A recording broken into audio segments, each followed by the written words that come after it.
Good evening, everyone.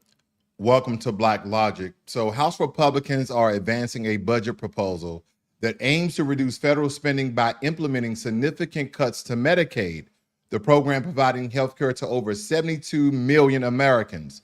The proposed $880 billion reduction has sparked internal dissent within the GOP as well as the Democrats. Now, members are expressing concerns about the impact on vulnerable populations. Representative Jeff Van Drew, a known Trump supporter, has voiced his reservations directly to President Trump, highlighting the potential loss of coverage for low-income workers, seniors, and individuals with disabilities. Now, the internal GOP divide raises questions about the proposal's viability, especially with a looming government shutdown if a budget agreement isn't reached by mid-March. So, again, this is going to affect a lot of people that we may know or even related to. So legislation that comes across the desk like this, I tend to pay closely attention to because Medicaid is a very, very large subsidized government-ran program to help those in need, people with disabilities, ailments, seniors. Okay, so Medicaid is such a big deal, even Medicare to a certain degree, but definitely Medicaid. As you see here, that the budget central to Trump's agenda might get stalled before 14 March deadline, as lawmakers warn of nearly $1 trillion in cuts. There's no way that that program could sustain the amount of people as 72 million Americans. And again, a lot of people who get Medicaid are not just senior people.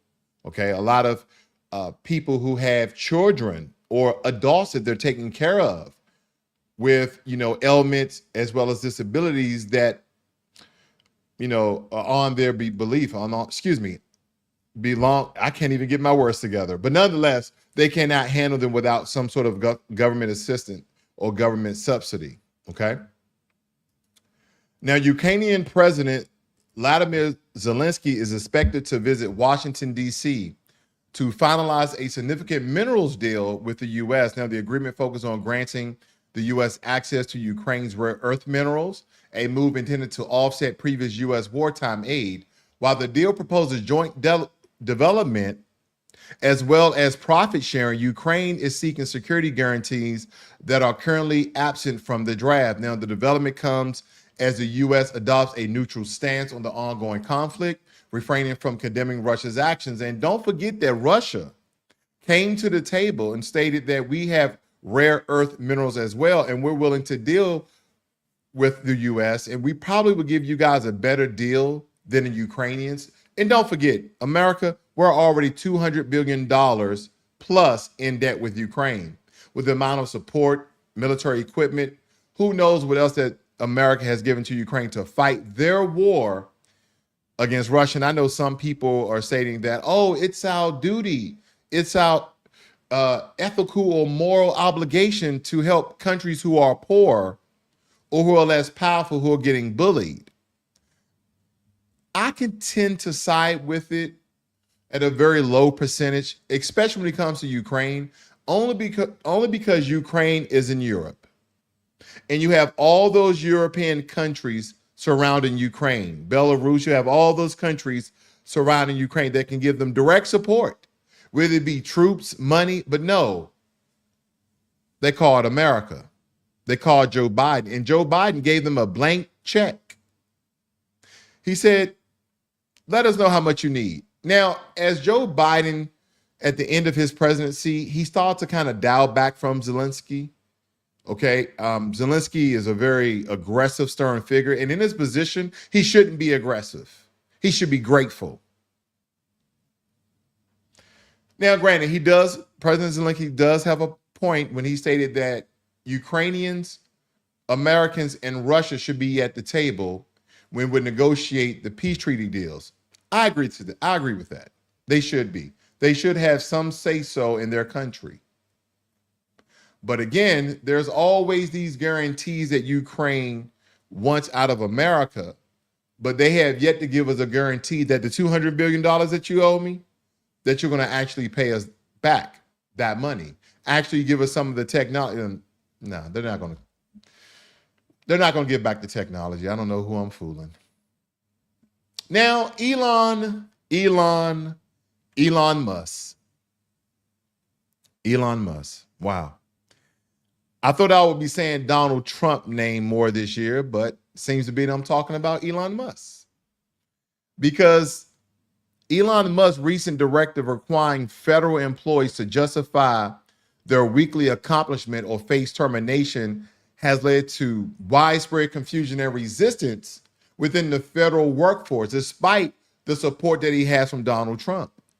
Now, we understand that this order didn't come from DOGE. It came from Elon Musk to the OPM, the Personal Management Office, to all the other federal organizations.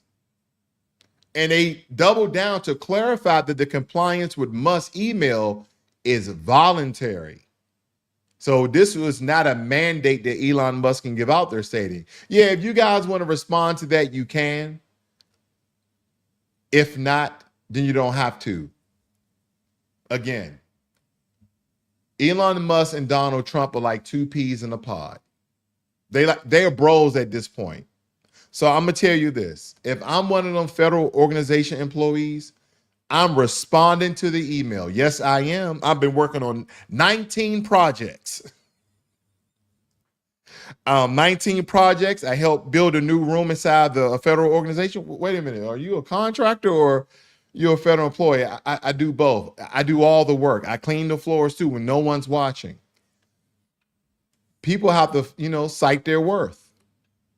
And to some degree it's unfortunate, but at the same time, again, President Trump is fulfilling his promises. He said that he's going to get fraud, waste, and abuse out of the government. Here's the problem. He never really told you how he was going to do it, did he not? What he did was, he said, I'm going to create a department. That department is going to go out and is going to investigate federal organizations, federal entities for fraud, waste, and abuse. We're going to call it out and we're going to stop it. People are like, cool. Finally, some transparency in the government. But Donald Trump always has a little more in the tank, does he not? He's never surprising, but he's very shocking. See, Donald Trump doesn't surprise me with some of the things he says or does. But sometimes, every once in a while, it's shocking to hear some of the things he say and do some of the things that he does. Wow. And no one saw this coming. No one saw this. No one saw this at all. Now, the Department of Government Efficiency, in their own right, are having their own issues. Now, again, this story is from the Daily Beast, and they stated that DOGE are having major issues because people are quitting left and right. People are quitting DOGE left and right.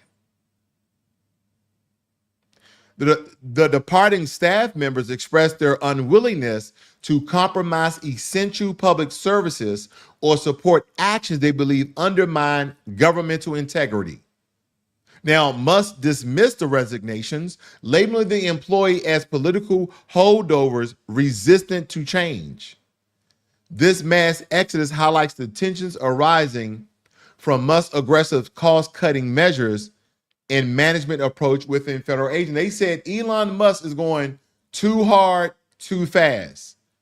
And they're saying roughly 20 people have quit DOGE. And Elon Musk said, see, these are the holdovers. These are the ones who are resistant to change. And again, looking at this very neutral, I can see both sides. I can see from the employee and how it's affecting Americans altogether and the country. Some people believe that it's positive, while others believe that it's moving too fast, while there's a third party like, no, none of this should be happening. That's mostly the Democrats. But people like myself, there's transparency, but I believe that this should be going not, one or two steps slower, but just a smidgen slower than what it is.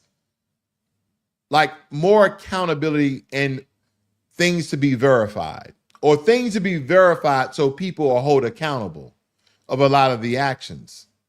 So again, this should be happening, but not at this rate, because I think as a lot of reports come out, there's going to be things that have been missed because of the speed that DOGE is trying to cut the fraud, waste, and abuse from the government. Again, it's slightly too fast, in my opinion. That's just my personal opinion. But I wanted to point that out because a lot of people from DOGE are actually quitting. They saying that they do not agree with Elon Musk and how he's going about doing this.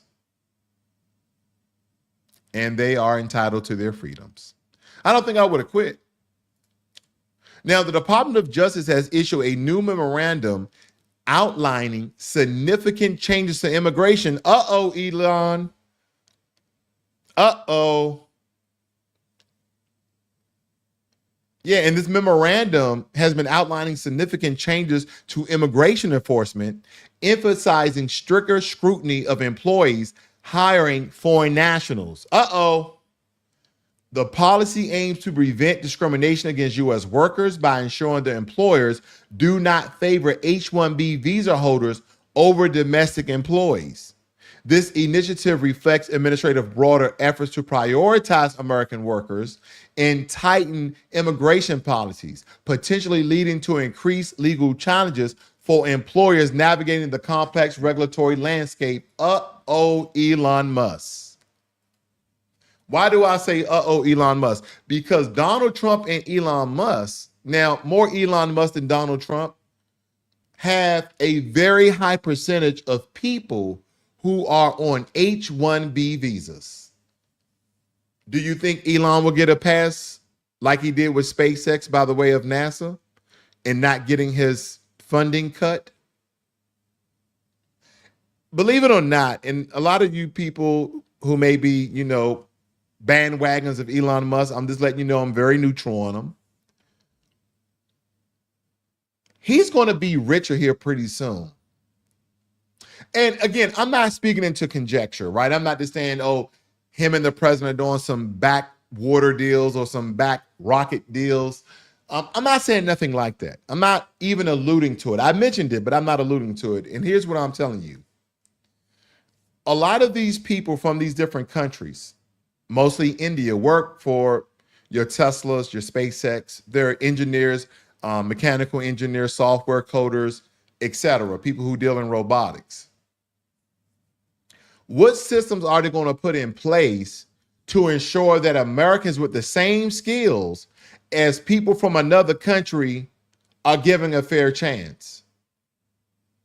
Don't worry about it. I'll go there. I'll double down. What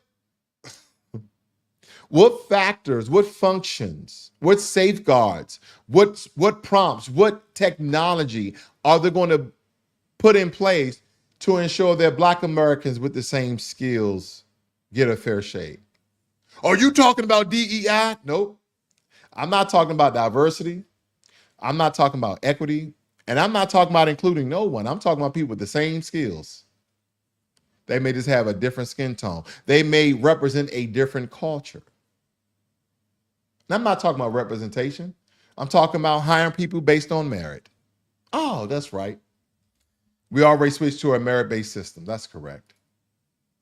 But how is this going to affect Elon Musk? Now, a lot of times, I didn't want to slow up today's broadcast, but it's making me really search how much of Elon Musk's workforce is Indian. You think that's a good question to ask the internet? I do a lot of things live. Just bear with me. Let's see here. What percent of